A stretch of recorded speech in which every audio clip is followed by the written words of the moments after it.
What are the reasons of variation? Bank reconciliation statement is a statement prepared to reconcile. It is prepared by the account holder. Okay, G. Purpose to reconcile the balance as per cash book with the balance as per passbook and identify the reasons of variation. क्या क्या हो सकते हैं reasons of variation? तीन categories में divide हुए reasons of variation. एक difference due to timing, एक transactions recorded by the bank but not by the account holder, और एक एरर्स एंड ओमिशंस. तीन कैटेगरीज में डिवाइड हुई. एक एक करके बात करेंगे. ध्यान से सुनेंगे, सुनने पे ध्यान देंगे, फिर पढ़ेंगे वो क्या कहना चाहते हैं. पहला है डिफरेंस ड्यू टू टाइमिंग. दो ही इसमें सिनेरियोज हो सकते हैं. एक scenario, cheques issued but not yet presented, जो मैंने आपको मीनिंग ऑफ बीआरएस में समझाया. ये एग्जांपल हम डिस्कस कर चुके हैं. Cheques issued but not yet presented. जब आप चेक इशू करते हो, कैश बुक में तो क्रेडिट कर देते हो, पेमेंट हो गई, पैसे कट गए. कैश बुक में तो आपने बैलेंस काट दिया, कैश बुक में तो बैलेंस कम कर दिया बैंक का, लेकिन बैंक में से तो पैसे कटे ही नहीं. बैंक में से पैसे कब कटेंगे? जब वो चेक प्रेजेंट हो जाएगा. टिल दैट टाइम हमें कैसे पता चलेगा? जब बैंक में प्रेजेंट हो जाएगा, हम बैंक स्टेटमेंट देखेंगे, हमें पता चल गया कट गया. बैंक में से तब कटेगा जब तक बैंक में कट ना जाए, तब तक आपका कैश बुक का बैलेंस बैंक से मैच नहीं कर रहा हो. कोई एरर है क्या? नहीं. आपने चेक इशू करा, आप रोज फोन करके थोड़ी ना पूछोगे हाँ भाई प्रेजेंट कर दिया क्या, कर लो एंट्री पास. नहीं. जैसे ही आप चेक इशू करोगे, आप अपने एंड पे एंट्री पास कर लोगे कैश बुक में. बैंक में से पैसे कटेंगे जब वो चेक प्रेजेंट होगा. कोई डाउट? तब तक दोनों में बैलेंस मिसमैच होगा. Check issued for payment is recorded in the cash book immediately. Cash book में तो इमीडिएटली रिकॉर्ड हो गया ऑन इट बीइंग इशूड. जैसे आपने चेक इशू करा, काटा, किसी को दिया, रिकॉर्ड हो गया. But the bank will record the entry when the cheque is presented to it for payment. Thus, there is a gap of few days between the entry recorded in the cash book and in the bank statement or the bank passbook.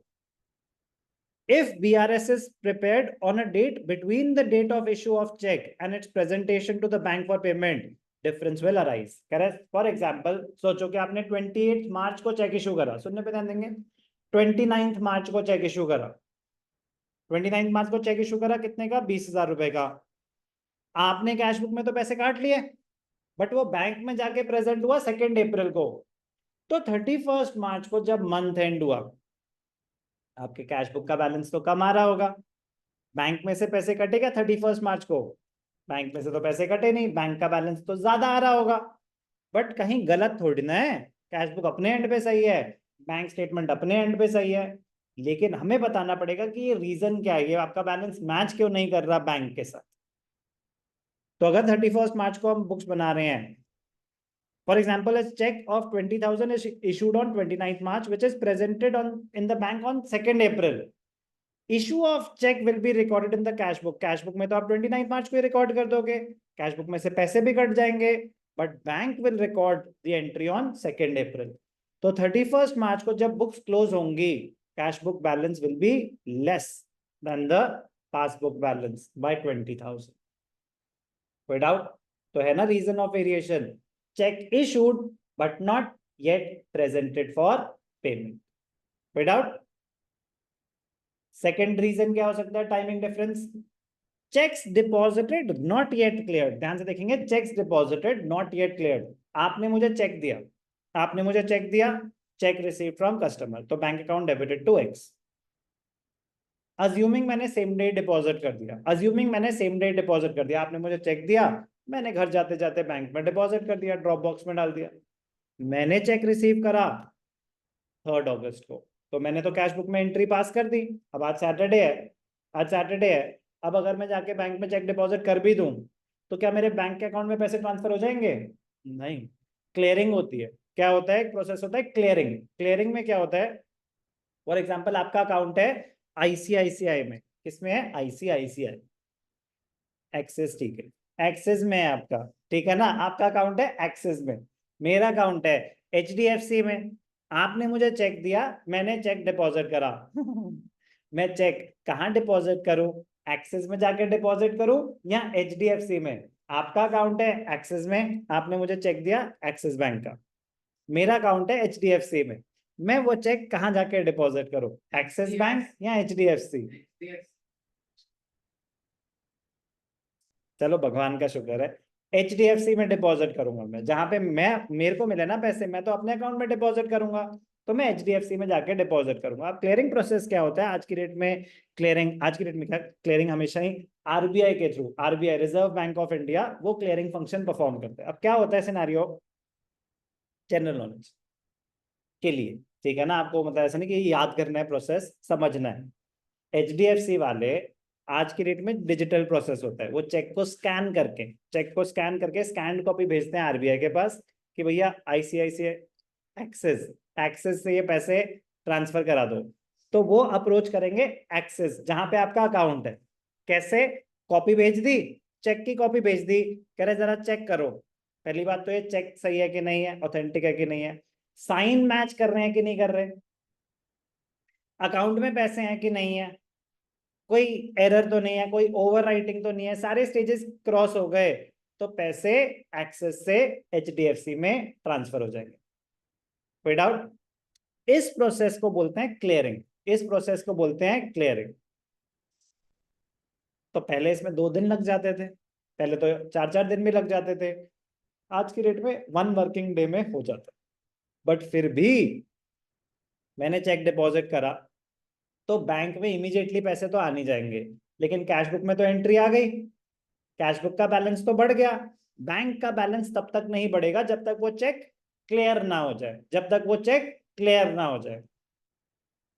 Assuming assuming आपका doubt, assuming कि भैया ना तो मुझे bank से कोई SMS आता है, मुझे बैंक से कोई SMS नहीं आता। कि आज की डेट में तो क्या होता है, जैसे ही पैसे डिपॉजिट होता है मुझे SMS आ जाता है बैंक में, जैसे ही पेमेंट होती है मुझे SMS आ जाता है, मेरे पास ऑनलाइन बैंकिंग का ऑप्शन है, मैं जब चाहे बैंक स्टेटमेंट व्यू कर सकता हूँ। कह रहे नहीं नहीं ऐसा कुछ नहीं है, अजम्पशन है ना तो आपको कोई SMS आता है, ना ही आप ऑनलाइन बैंक स्टेटमेंट व्यू कर सकते हैं। आपको कब पता चलेगा कि बैंक में पैसे आ गए या बैंक से पैसे कट गए? जब आप बैंक स्टेटमेंट देखोगे, और आपको फिजिकली देखनी पड़ेगी। ये अजम्पशंस हैं, ठीक है ना, थोड़ा सा आउटडेटेड बातें हैं, बट ये आप अज्यूम करोगे, ये आप अज्यूम करोगे कि आपको कब पता चलेगा कि बैंक में एंट्री हो गई? जब आप बैंक स्टेटमेंट देखोगे, आपको कोई मैसेज नहीं आता, ठीक है ना, अजम्पशन। तो second timing difference, cheques deposited, आपका डाउट क्लियर हो गया? Checks deposited into the bank but not yet cleared, checks deposited into bank are recorded in the bank column। Cheque deposit करा है हमने, कैश बुक में तो entry पास कर दी कि जी पैसे आए हैं, पार्टी बनती है। बट रुको जरा, पार्टी तब होगी जब बैंक में चेक क्लियर हो जाएगा। But the bank credits it in the account when it has received the payment from the other bank. Excess से पैसे आएंगे तब आपके बैंक में क्रेडिट होंगे, when the checks have been cleared. Thus, there is a gap of few days between the deposits of checks and credit by the bank. Checks deposited but not yet cleared or credited, not yet cleared or credited by the bank. Therefore, a difference will arise on a particular date in the bank balance as per cash book and the bank statement. तो दोनों में match नहीं करेगा balance. For example, a check of 10,000 is deposited in the bank on 30th March। 30th March को आपने check deposit कर दिया, वो जाके क्लियर हो रहा है 4th April को। तो जब आपने चेक डिपॉजिट करा, कैश बुक में तो आपने एंट्री पास कर दी, कैश बुक का बैलेंस तो ज्यादा हो गया, बैंक में तो अभी क्लियर ही नहीं हुआ। तो 31st मार्च को कैश बुक का बैलेंस बैंक के बैलेंस से ज्यादा आ रहा होगा कि नहीं आ रहा होगा? बिल्कुल आ रहा होगा। तो रीजन ऑफ वेरिएशन हो गया ये, cheques deposited but not yet cleared, cheques deposited but not yet cleared. क्या थे ये? Timing differences. 3 कैटेगरीज हैं। पहला timing differences, timing differences 2 type के हो सकते हैं, एक cheques issued but not yet presented for payment, और दूसरा checks deposited into the bank but not yet cleared or credited by the